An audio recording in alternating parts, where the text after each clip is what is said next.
Hey everybody, and welcome to another segment of AstrologyAnswers.com's weekly forecast. My name is Terence. The week begins on Monday, May the 13th, 2024.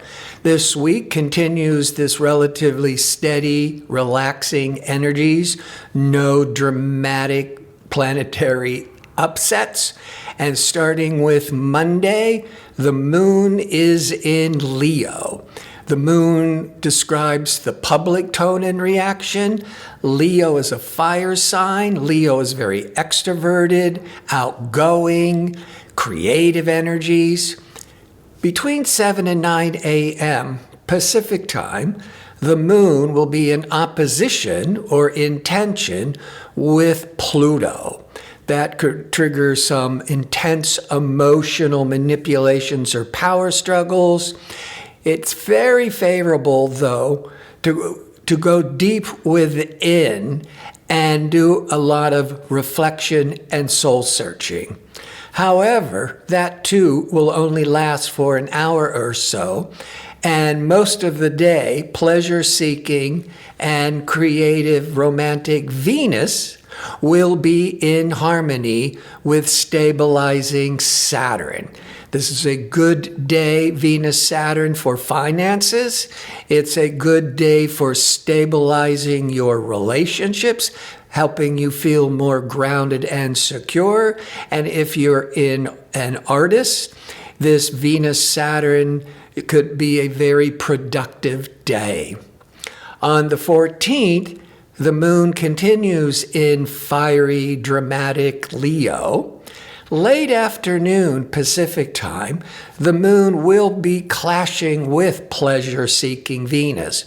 Now, these are two benefic energies, but they're at cross purposes with each other. So many of you might be feeling this need for a closer connectedness, but they feel like something is missing. This is late afternoon Pacific time. Again, it's only an hour or two. On the 15th, the moon continues in dynamic Leo, but it's also going to be in a hard angle to expansive Jupiter, mid-morning Pacific time. Jupiter, a great benefic energy, but when it's in tension, it can be overinflated expectations, overdoing, overspending, some type of overindulgence. But that's just mid-morning Pacific time. Then the moon goes void of course from 9:42 a.m. until 2:34 p.m. Pacific time. Again, each week I explain when the moon is void of course, it's changing signs. From here, going from Leo to Virgo, but it's no longer making any aspects to other planets. So the energy is flat and unproductive. You can stay the course, stick to the routine of what you've been doing, but important usually not to introduce any important new projects. At 2:34 p.m. Pacific time, the moon goes into earthy, practical, sensible Virgo, and immediately for the next hour or two, the moon will be in harmony with communication Mercury. Mercury is actually the ruling planet of Virgo. So this is a very favorable time for expressing your feelings, for writing, any type of intellectual expression. On Thursday, the 16th, the moon continues in Virgo into Friday, but Mercury discerning communication Mercury will be squaring, forming that 90-degree angle of internal push to compulsive Pluto. But it's more about the last half of the day, Pacific time. Now, how you can channel this intense energy, because the weaker side of this could be communications, Mercury, could get into a power struggle manipulation, Pluto.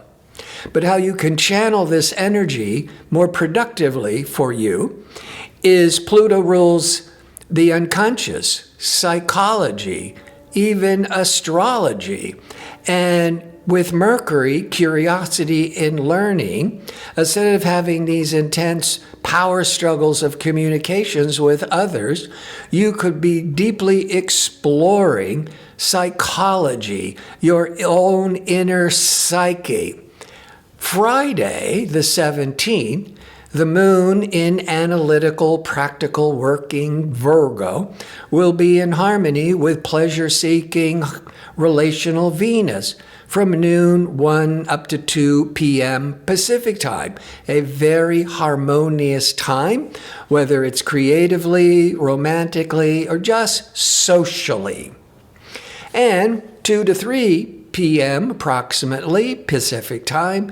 Now the Virgo moon is in harmony with progressive, innovative Uranus. When the moon is in harmony with Uranus, you're more open to getting out of your rut, trying new things. It can bring more emotional excitement. So that's mid-afternoon Pacific time. Saturday, now the moon is in Libra for the weekend. Libra, the public, seeks balance, harmony, cooperation. It's also desiring relationships, desiring to be more social. And on Saturday, the 18th, the sun in Taurus will be shining its light for the whole day on expansive, optimistic Jupiter at the end of Taurus now. A Sun-Jupiter day once a year. It's ideal for feeling expansive, feeling lucky, feeling optimistic.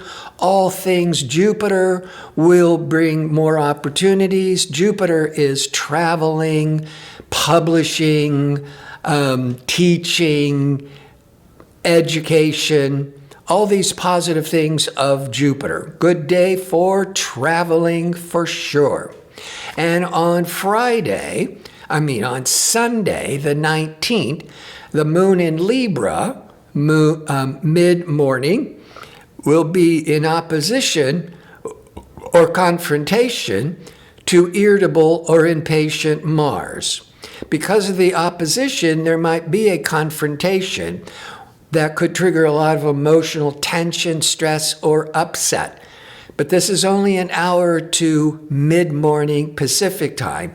But for the rest of the day, as the sun was shining on Jupiter on Saturday, on Sunday, the sun will be sextiling, which is a very favorable 60-degree angle to Neptune.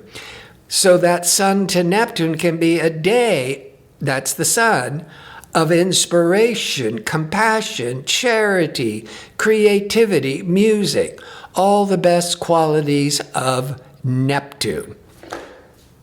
So I want to thank you for tuning in.